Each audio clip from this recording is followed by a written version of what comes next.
Sir, Aluva മുനിസിപ്പാലിറ്റിയുടെ പരിധിയിൽ നിലവിലൊരു homeo dispensary ഇല്ല sir. Sir ഇത് പലതവണ ബഹുമാനപ്പെട്ട മന്ത്രിയുടെ ശ്രദ്ധയിൽപ്പെടുത്തിയിട്ടാണ് ഞാൻ ഏകദേശം 7/6/2021 ബഹുമാനപ്പെട്ട മന്ത്രിക്ക് ഒരു കത്ത് നൽകിയിരുന്നു. നിരന്തരം ഞാൻ കാണുമ്പോൾ ഓർമ്മപ്പെടുത്താറുണ്ട്. സാറ്, നിലവിലവിടെ നമ്മൾ കിട്ടുമെന്നുള്ള പ്രതീക്ഷയിൽ കഴിഞ്ഞൊരു ഓർഡർ ഇറങ്ങിയപ്പോൾ കിട്ടുമെന്നുള്ള പ്രതീക്ഷയിൽ അവിടെ ആലുവ മുനിസിപ്പാലിറ്റി അതിന് കെട്ടിടം വരെ റെഡിയാക്കി നിർത്തിയിരിക്കുകയാണ്. അപ്പോൾ അതുകൊണ്ട് നമുക്കറിയാം, എല്ലാ ചികിത്സയും എല്ലാ ജനങ്ങൾക്കും കിട്ടണം. ആയുർവേദം വേണം, അതുപോലെ തന്നെ അലോപ്പതി വേണം, ഹോമിയോ വേണം. അപ്പോൾ ഈ ആലുവ മുനിസിപ്പാലിറ്റി പരിധിയിൽ ഹോമിയോ ഡിസ്പെൻസറി ഇല്ല. അത് ഏറ്റവും ആവശ്യമാണ്.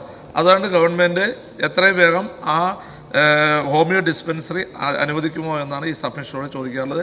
അനുഭാവപൂർവ്വമുള്ള ഒരു മറുപടി പ്രതീക്ഷിക്കുന്നു. ബഹുമാനപ്പെട്ട ആരോഗ്യ വനിതാ ശിശുവികസന മന്ത്രി. സർ, എല്ലാ പഞ്ചായത്തുകളിലും മുനിസിപ്പാലിറ്റികളിലും ഹോമിയോ ഡിസ്പെൻസറികൾ ഉണ്ടാവുക എന്നുള്ളത് സർക്കാരിൻ്റെ പ്രഖ്യാപിത ലക്ഷ്യമാണ്.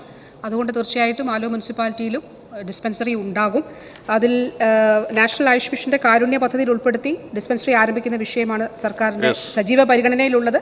അതിൽ അന്തിമ തീരുമാനം ഉടൻ ഉണ്ടാകും. അവിടെ ഡിസ്പെൻസറി അനുവദിക്കും സർ.